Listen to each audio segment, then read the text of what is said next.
Okay guys, here's my first attempt at a video blog with the new Sena GoPro link as well as the Sena S20. Some of you may know me. I go by the alias of 47 Knucklehead, although I currently ride a 2013 Harley Davidson Road Glide. She's been tricked out pretty well. A little bit of Kuryakin here and there, and to chrome it up. But I blacked out the front end, had agitator wheels put on her, but she's a stock 103 cubic inch engine, aftermarket pipes, and the best part, had the custom paint on my tour pack done up in honor of my wife, who's named Nancy, obviously. A little bit of creature comfort, so shout out to CBR. This is how I go through a drive-through and still have my drink with me. Anyway, that's my basic ride. Hope you enjoy. Let's get this bitch fired up.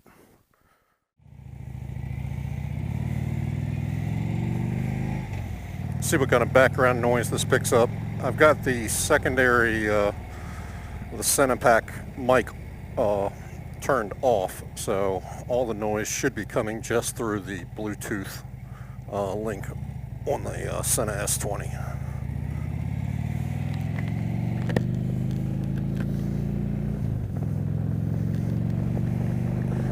There, I've got the visor pretty much totally closed, except it's just cracked maybe 1 millimeter.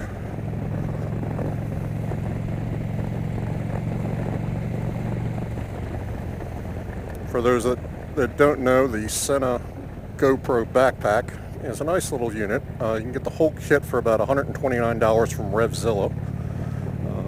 It includes the backpack, which plugs into the GoPro's extension data port, but it also has a little USB connector that connects the GoPro and the USB together. I went with it also includes a housing, because the whole GoPro housing would be too thin unless you got like the some sort of skeleton frame. But anyways, for the $129, it includes the whole kit. That includes not only the Bluetooth but the bridge connector, also a clear chassis, and it also has, which is totally sealed, but it also has a skeleton frame back panel, which is what I'm using now. That lets you turn on and off the link with the flip of a button, and then it also includes some other accessories. Definitely do the firmware update as soon as you get it. I mean, even though I bought it brand new like just a couple days ago. Well, actually the wife did, but there was still a new firmware update. Of course, there was also a new update for the GoPro, so I spent the morning updating software. Now we're getting up to about 40 to 45 miles an hour. Again, I still got my visor partly cracked. It's really 65 degrees or thereabouts on a December 25th. It's actually pretty outrageous for Christmas Eve in Maryland, or Christmas Day in Maryland. That's with the visor fully closed, but I'm going to have to open it back up because it's fogging out. Hopefully this will sound good.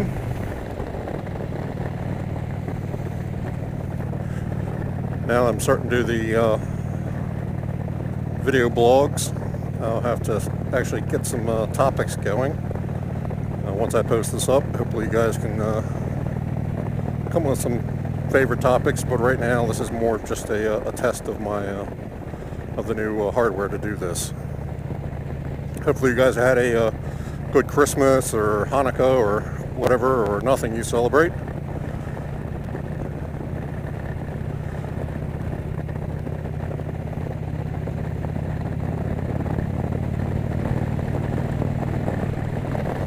Not a whole lot of people out on the road today. Probably like most sane people, they're out with their kids and doing the morning Christmas celebration. Being an older fart, I really don't do all that much Christmas, especially since the wife had to work today. So might as well enjoy the ride in the 65-degree weather while I can.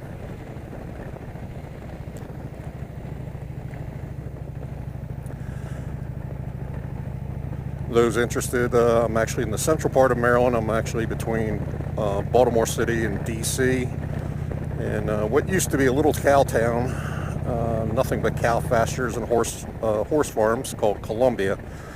Now it's for the past 25 or 30 years now, it's been growing up, and actually I think it's just shy of about 1 million people in all the village centers that are there. Really nice upscale place, lots of entertainment, eateries, etc. Oh my God, there are a couple of people out.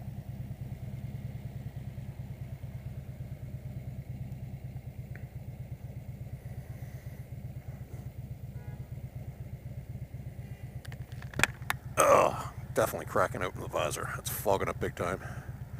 I did the shaving cream trick on the other visor. That actually seemed to help a little, although it's not perfect.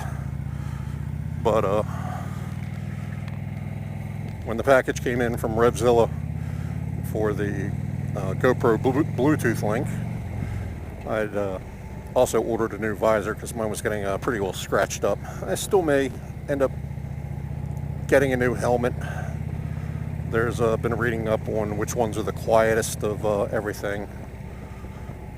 The S20 speakers are actually pretty good, but you know, I like a lot more bassy response, so I'm not sure if it's the helmet's part of the problem, where this, I mean, it's a stock Harley Davidson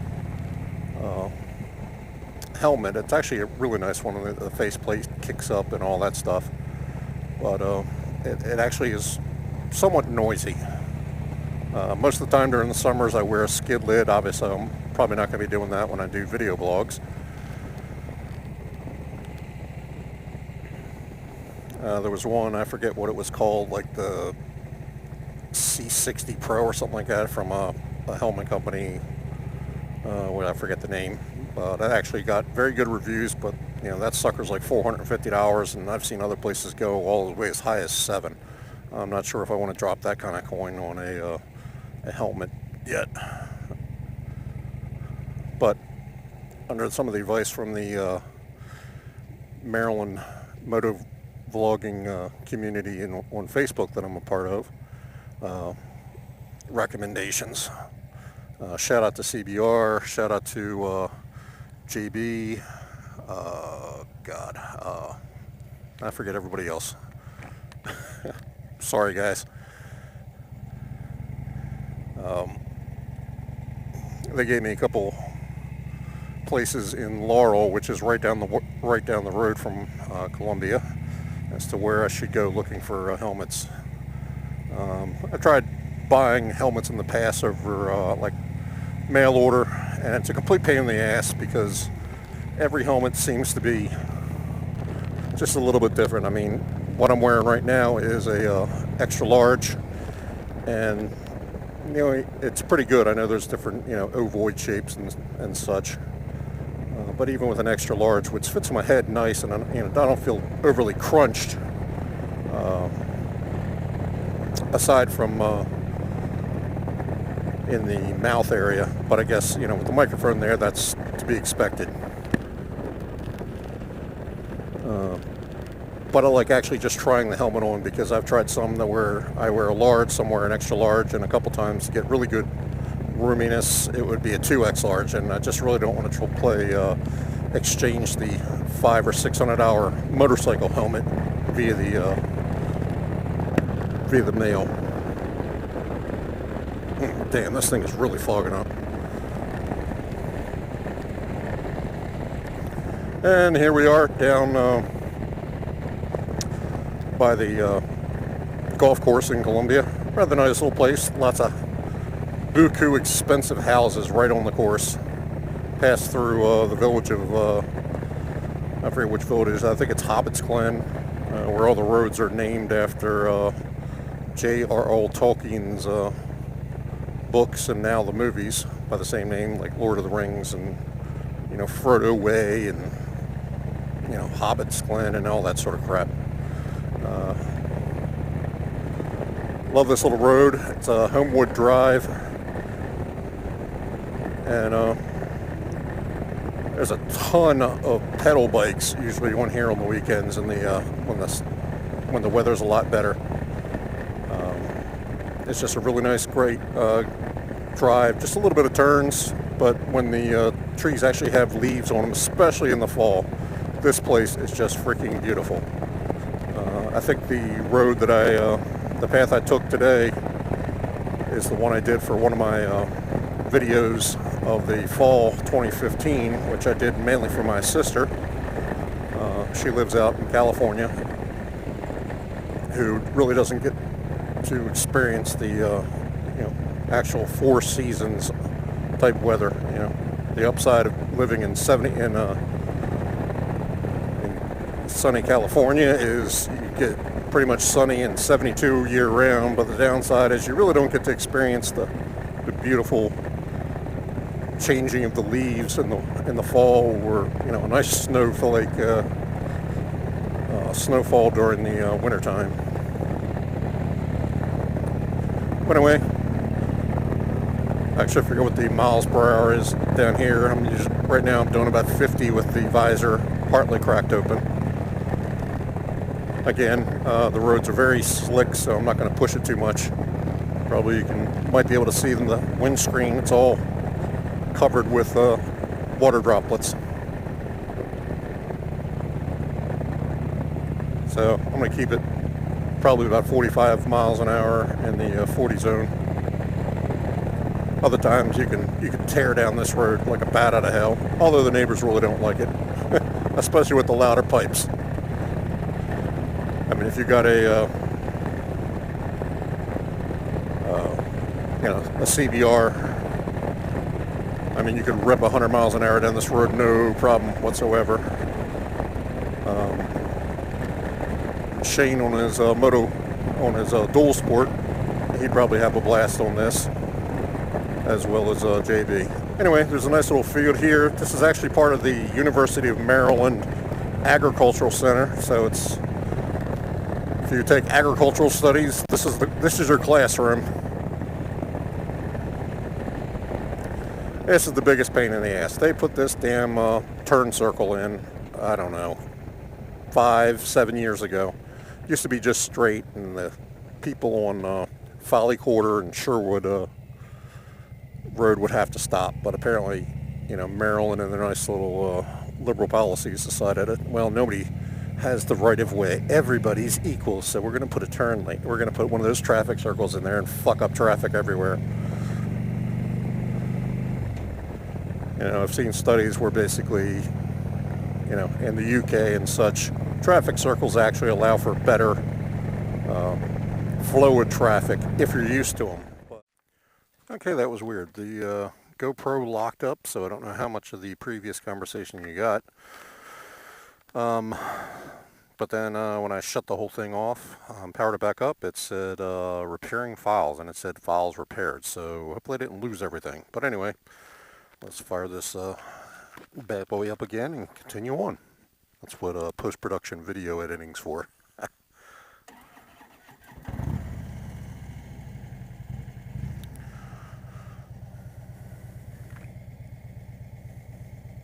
Okay, back on the road.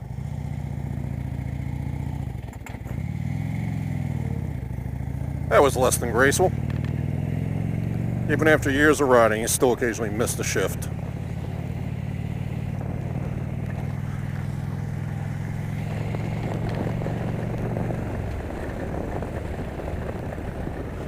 Okay, so now we're going back down the road.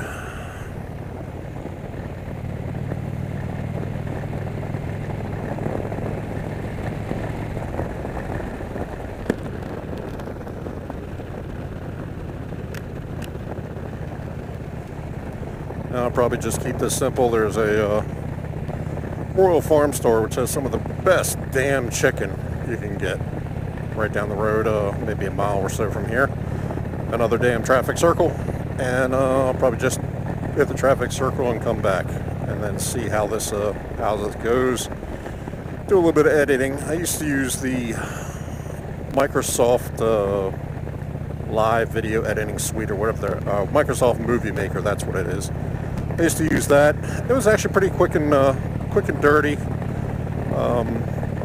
But then, on a recommendation of somebody from the MMVA, I just sprung the $99 and went for the Adobe Premiere Elements. I've used Elements before, much older version,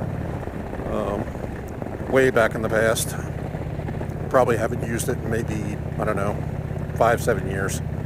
My nephew Thomas, who owns a company called New Heights Video Imaging, he does a ton of drone work. I pitched in, there's a nice little video of me driving the Mustang and him following it with the drone.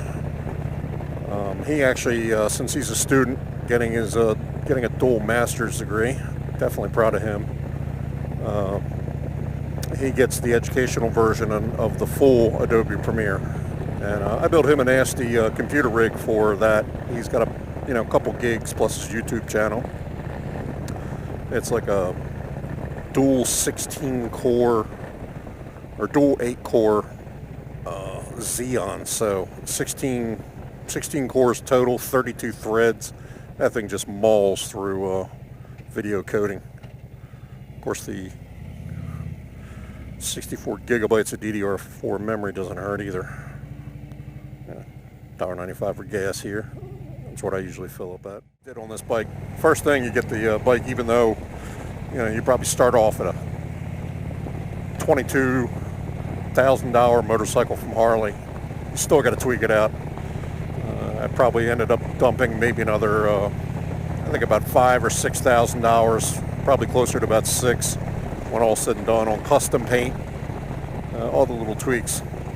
But I swear, probably one of the best things you can end up doing on a Harley is getting those Kuryakin grips. That and the shift levers. The shift levers make all the difference. They're so much easier to deal with. But the Kuryakin grips I got, I forgot the model number of them. They actually have gel foam inside, so when you're on a long trip, you can just kick it out here, and it doesn't totally destroy your arms. The nice thing with the grips, even though this my bike's got cruise control, it's got a little thing here called the throttle buddy, and what you can end up doing is you don't have to grip the throttle. You can actually lay your palm down on it and roll your palm down, and then it will push the throttle down. And that way, you don't have to wear your knuckles out. You can actually just accelerate and decelerate with just your palm. Talk about the ultimate in lazy.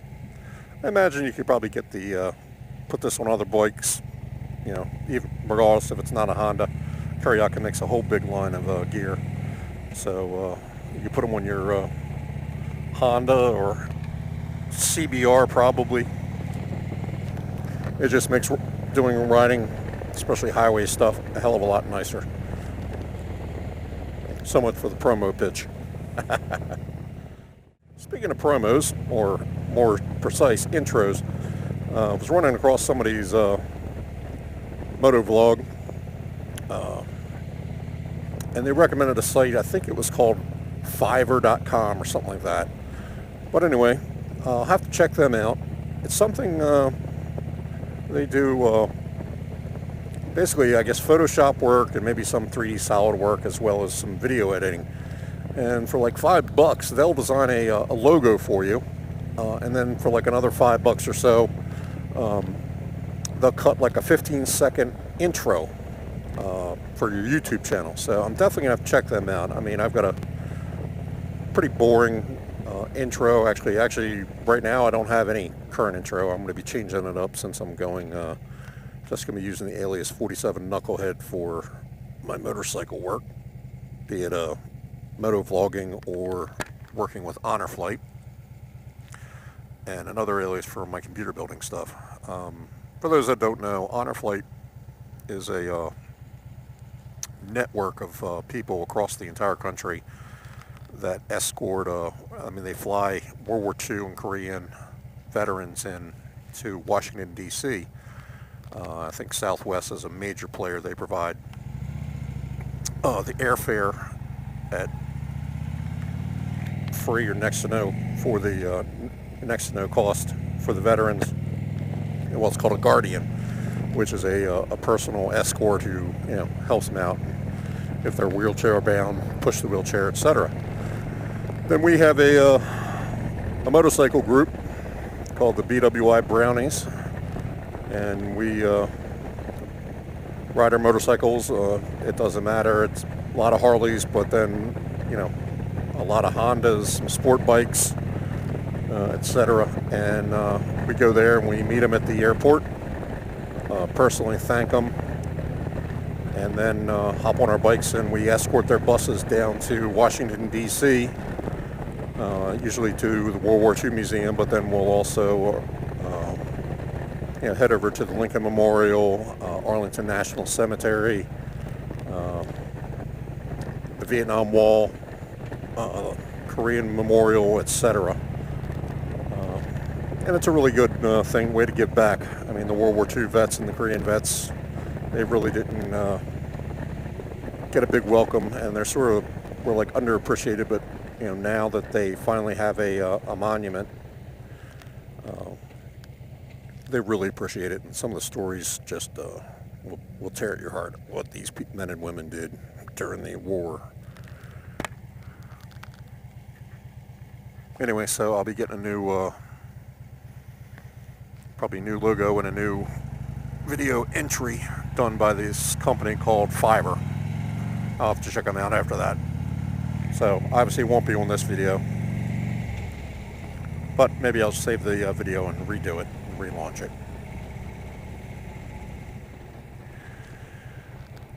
Anyway, turning it into Village Center, and I'll be shutting down and checking out the video and see what worked and what didn't work.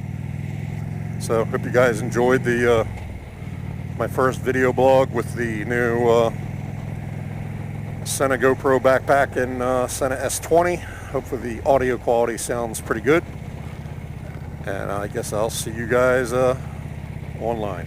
Have a good one. Knucklehead out.